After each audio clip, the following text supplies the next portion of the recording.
मंगळवार बुधवार गुरुवार असं काहीतरी गेलो होतो 3 दिवस पकडून. आणि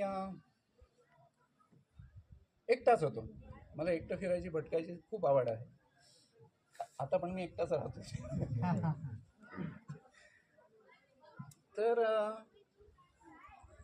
संध्याकाळ व्हायची आणि माझी झोपायच्या ठरलेल्या जागा एक तर पाली दरवाजाच्या बुरुजावर असायचं किंवा मग राजवाडा आहे पद्मावतीवरचा त्या गाड्याच्या चौथऱ्यावर, नाही तर मग बालेकिल्ल्यावर ब्रह्मेश्वराची गुहा आहे तिथे जाऊन शांत झोपायचं. हे काय म्हणजे 3 जागा ह्या पक्क्या होत्या. ते गेलो त्या दिवशी, खाल्लं बिल्लं, 7-7:30ला काळोख झाल्यावर तुम्ही एकटा असता तर दोघं असतील तर गप्पा तरी मारू शकतो, एकटं काय करणार. म्हटलं झोपूया जाऊन. 8 वाजता जाऊन झोपलो तिथे राजवाड्यात. म्हटलं आज कुठे तर राजवाड्याच्या चौथऱ्यावर. मग तिथे जाऊन मी झोपलो. तिथे जाऊन मी झोपलो आणि मला वाटतं मी 12-12:30ला एकदम जाग आली मला. मी दुर्गावर उभा आहे, मी खोटं नाही सांगत आहे. जाग आली आणि अशा नाही की माझ्या उशाकडे कोणतरी बसलं आणि हमसून हमसून रडतंय, उनके दे देऊन रडतंय. म्हणजे एक क्षणामध्ये पाणी पाणी झालं अंगाचं. मी कळेच ना काय होतंय ते. आणि ते असं काही नव्हतं की ते पहिल्या वेळेला मी थांबलोय तिथे की पहिल्या वेळेला मी तिथे झोपलोय.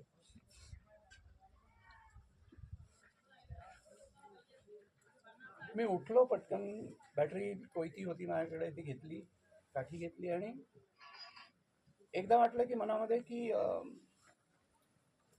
तुमचे खालनं गावातनं लोक येतात वरती. म्हटलं त्या लोकांच्या बरोबर कुत्री बित्री आली असतील तर ती थांबली असतील, ते धापावत येतात, ती कुठेतरी बसलं असेल, माझी उठलो त्या ह्याच्यामध्ये ते पळालं असेल कुठेतरी. म्हणून मी तिकडनं मी सदरेपर्यंत जाऊन फेरी मारून आलो. तर कुठे कोण काय चिटपा करू नये कळे ना. म्हटलं हा काय प्रकार आहे म्हणून आलो, परत पडलो, झोपच येईना. तासभर 1.5 तास झाला, थकून झोप लागली. परत तीच हे की परत ते मुंडके सुरू. आणि ते पहाटेपर्यंत सूर्य म्हणजे फाटफटेपर्यंत ते सुरू होतं. दिवसभर गड फिरत होतो मी, पण कळत नव्हतं हे काय, म्हणजे विषय तोच डोक्यामध्ये. म्हटलं हे अवघड आहे. त्या रात्री म्हटलं आता कुठे जायचं. म्हटलं एक मन सांगत होतं देवळात गपचूप झोप, काय उगाच काहीतरी गडबड करू नको. म्हणून म्हटलं नाही आज पण हे होतंय का बघूया म्हणून परत मी तिथेच जाऊन झोपलो. त्या रात्री पण तेच सुरू. डोकं टेकता क्षणी डोक्यापाशी रडणं, कुंदके जोरात. मग वाटलं की हे कोण जे काही आहे ते भीती नाही घालत सोबत आहे. म्हटलं ठीक आहे. तो दिवस गेला. 3 रात्रीसाठी मी गेलो होतो. 3ऱ्या रात्री पण तोच अनुभव. मला हे कळेच ना. म्हटलं हा प्रकार काय. परत घरी सांगायची सोय नाही. माझं ट्रेकिंग दुसऱ्या दिवशी बंद झालं असतं.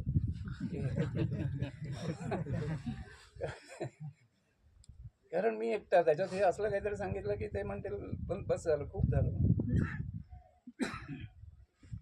तर घरी आलो, अस्वस्थ होतो. म्हणजे हे परत हे सांगणं कोणाला चुकीचं आहे, म्हणजे वेड्यात काढलं असं लोकांनी शेंड्या लावल्या म्हणून. त्याच्यानंतर आप्पांचं रानभुली नावाचं पुस्तक आहे, दोन्ही दांडेकरांची कादंबरी. रायगडावर आहे, मुद्दाम वाचा तुम्ही रायगड बघितलंय ना, आता बघताय ना आज. ते मिळेल लायब्ररीतनं किंवा विकत घेऊन वाचा. पुस्तकं विकत घ्यावी आणि वाचावी, ते उत्तम असतं. तर त्या कादंबरी वाचताना एका शब्दावर मी थांबलो. गडपुरुष नावाचा तो शब्द होता. आणि त्या शब्दावर थांबलो, एक 10 मिनिटं विचार केला आणि ते अख्खं कोडं मला सुटलं. राजगडात आपण घरी नवीन प्रवेश करतो, नवीन घर बांधतो, नवीन प्रवेश करतो, वास्तुदेवतेची पूजा करतो. ती वास्तुदेवता काळी गोरी पुरुष बाई आपल्याला माहीत नसते, पण ते अस्तित्व आपण मान्य करतो आणि ते पूजन करतो. म्हटलं गड जेव्हा बांधले गेले, दुर्ग जेव्हा बांधले गेले नवीन, तर तेव्हा त्यांचं समंत्र पूजा झालेली. तसं ना, जसं आपण शिलान्यास करतो तसं शिवछत्रपतीसारखा राजा ज्यानं राजगड पुनर्बांधणी केला संबंध, त्याने नक्की पूजा केलेली आहे त्या पर्वताची. म्हटलं पर्वताची कोणतरी वास्तुदेवता असायलाच हवी. पण किल्ल्याचं रूप, दुर्गाचं रूप हे रांगडं असतं नाही का, पुरुषी असतं. राकट असतो पण खरं असतो दुर्ग. म्हटलं एक आहे की ही देवता नाही, स्त्री रूप नाही, हा पुरुष आहे, तो गडपुरुष आहे. आणि मग ते कोडं सरा सुटत गेलं. म्हटलं शिवछत्रपती राजा राजगडावर 25 वर्ष राहिला. त्याची आई, त्याची मुलं, त्याचे संगी साथी, त्याचे सेनापती असतील, त्याचे मंत्रिमंडळ आहे, ह्या सगळ्यांच्या बरोबर तो 25 वर्ष त्या गडावर होता. 1645 ते 1670. म्हटलं हे जो राजा ज्याने आयुष्यभर दुर्गांचं राजकारण केलं, दुर्ग जिंकले, दुर्ग हरले, दुर्ग तहात दिले, त्याचा जन्म एका दुर्गावर झाला, आयुष्यभर त्याने दुर्गांचं राजकारण केलं, त्याचा मृत्यूही दुर्गावर, त्याने शेवटचा श्वासही एका दुर्गावर सोडला. म्हणजे त्याच्या आयुष्यातनं तुम्ही साधा विचार करा, शिवछत्रपतींच्या आयुष्यातनं दुर्ग काढले तर शून्य दिसतं मोठं. त्यांचं जे काही कर्तृत्व आहे ते केवळ दुर्गांच्या ताकदीवर त्यांनी उभं केलेलं. असा जगाच्या इतिहासातला हा एकमेव राजा आहे ज्याने केवळ दुर्गांचा वापर करून राज्य उभं केलेलं शून्यातून. तर म्हटलं हा राजा, असा राजा जर ते असं व्यक्तिमत्व त्या राजगडावर जर राहिलं असेल तर त्या राजगडाचा गडपुरुष त्याच्या प्रेमात पडला असेल. तो राजाचं पडलाच असणार, त्याच्याशिवाय तो 25 वर्ष राहणार नाही तिथे घर बांधून.